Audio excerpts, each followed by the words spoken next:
Okay. అంటే ఇక్కడితో అవుతుంది, అయిపోతుంది. ఇంకా లాస్ట్కి వచ్చేము.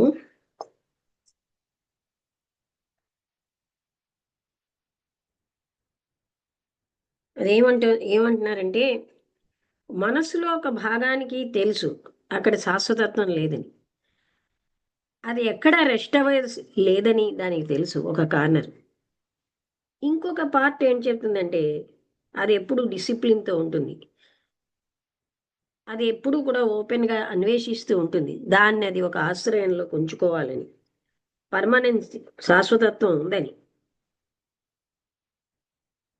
ఈ డిస్ప్యూట్కి అతీతమైనటువంటి ఒక రిలేషన్షిప్ ఉండాలని. అందుకనే అంతులేని వ్యతిరేకతలు ఉన్నాయి, అక్కడ సంఘర్షణ ఉంటుంది. ఇలా ఉండాలి, ఇలా ఉండకూడదు. మన రోజులన్నీ కూడా మనం సంఘర్షణలో దుఃఖంలో గడిపేస్తున్నాం. అలాగే మనమేమోని మనమే మనసుతో కట్టుకున్న వాల్స్లో బందిఖానా అయిపోతున్నాం. ఈ వాల్స్ని మనం బ్రేక్ చేసి వచ్చు. జ్ఞానం అన్నది, టెక్నిక్ అన్నవి స్వేచ్ఛకి అవి పరికరాలు కావు. అంటే స్వేచ్ఛాయుతమైన మనసు జ్ఞానం, స్వేచ్ఛ పొందాలంటే జ్ఞానం కానీ టెక్నిక్ కానీ అవసరం లేదు. అవి ఉన్నప్పుడు ఆ స్వేచ్ఛ అన్నది పొందలేము. ఇక్కడితో అయిపోయింది. అర్థమైందా? ఇక్కడ టాపిక్ ఏమిటి అంటే మనకి వ్యానిటీ ఆఫ్ నాలెడ్జ్, అంటే జ్ఞానం యొక్క వ్యానిటీ. తెలుగులో వ్యానిటీ పదం ఏమిటి? ఉప్పలు. అంటే టాపికే ఈ జ్ఞానం, అంటే ఆర్జించిన జ్ఞానం యొక్క వ్యానిటీ అంటే షో కింద వస్తుందా మేడం?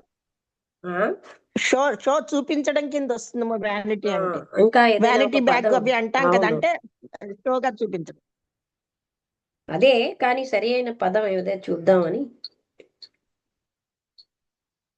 అంటే అస్తమానం అలాగే చెప్పవలసి వస్తుంది కదా. అంటే మనకున్న దాన్ని చూపించడానికి ప్రయత్నం చేయడమేమో అనుకుంటున్నాను నేను. అహంకారం ఏమో, ఒక అహంకారం. అంతేకాకుండా వృధా అని కూడా ఉన్నది.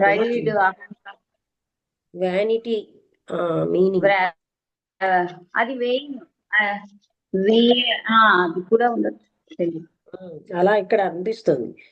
Excessive pride or admiration of one's own appearance or achievements. అంటే అలాగే the quality of being worthless, ఇక్కడ ఇది వస్తుంది. ఫ్యూటైల్, వృధా.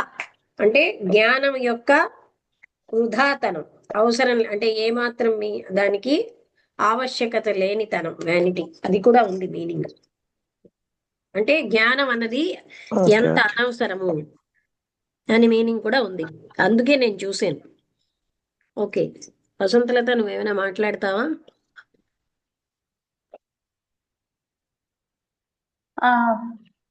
అంటే మాట్లాడడం అంటే విన్నాను. అదే మనం అంటే మనస్సుతో రెండు భాగాలుగా చెప్తున్నారు. ఒక దాంట్లో మనకి తెలుసున్న విషయాలు అన్నీ ఉంటాయి. రెండో పార్ట్ లో మనస్సు అనేది ఎప్పుడు అన్వేషిస్తూ ఉంటుంది. ఈ తెలిసినటువంటి జ్ఞానం అనేది అవరోధంగా ఉంటుంది ఆ సత్యాన్ని తెలుసుకోవడానికి. కండిషన్డ్ మైండ్ ఎప్పుడు సత్యాన్ని అసత్యాన్ని తెలుసుకోలేదు. మైండ్ ఫ్రీడమ్ అనేది మొట్టమొదటి నుంచే ఉండాలి. తర్వాత ఎప్పుడో మోక్షం ఫ్రీడమ్ అచీవ్ చేస్తానంటే కరెక్ట్ కాదు. అంటే దాంతో మనం ఏమి చేయలేము, అసలైన సత్యాన్ని మనం తెలుసుకోలేము. తర్వాత బ్రహ్మ గాని పరమాత్మ అని భగవంతుడు సుప్రీము ఇలాంటివన్నీ మనం పెట్టుకున్నటువంటి నమ్మకాలే, కాన్సెప్ట్సే. వాటికే మనం బందీ అయిపోతున్నాం. అదే దాంట్లోనే చుట్టుకొని అదే ఆ రూపంగానే ఆలోచిస్తూ ఉంటాం, ఆ మెథడ్ లోనే వెళ్తూ ఉంటాం. ఈ విధంగా మనకేంటంటే గత నాలెడ్జ్, మనలో ఉండేటువంటి పోగు చేసుకున్నటువంటి జ్ఞానం, ఎన్నో విషయాల మీద పోగు చేసుకుంటాం. అది మనని ఏదో గైడ్ చేస్తుందేమో అనుకుంటాం, కానీ అది యాక్చువల్ గా మన సత్యాన్ని తెలుసుకోకుండా అది అడ్డుతూ ఉంటుంది. ఫ్రీడమ్ అనేది తీసేస్తుంది, అన్కండిషనల్ అవ్వదు అని.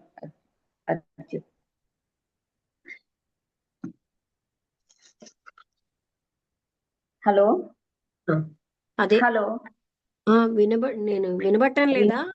అదే ఆ, అవును. అంటే వినిపిస్తుంది. మనం ఇప్పుడు ఎంతో నేను జ్ఞానంతోటే అన్ని తెలుసుకోగలం అనుకుంటాం, కానీ జ్ఞానం ఎంత అవరోధం అనే విషయాన్ని ఇందులో మనకి బోధపరుస్తున్నారు. మనం డిసిప్లిన్ చేసుకున్న అసలైన సత్యాన్ని తెలుసుకోలేం. మనకు ఉన్నటువంటి జ్ఞానం అనే గత జ్ఞానంతో అన్ని చూస్తే అనంతత్వం అన్నది ఇది కొనసాగింపు అవుతున్న ఈ మనస్సు, వీటితో నిండిపోయిన మనస్సుతో అనంతత్వాన్ని గ్రహించలేం.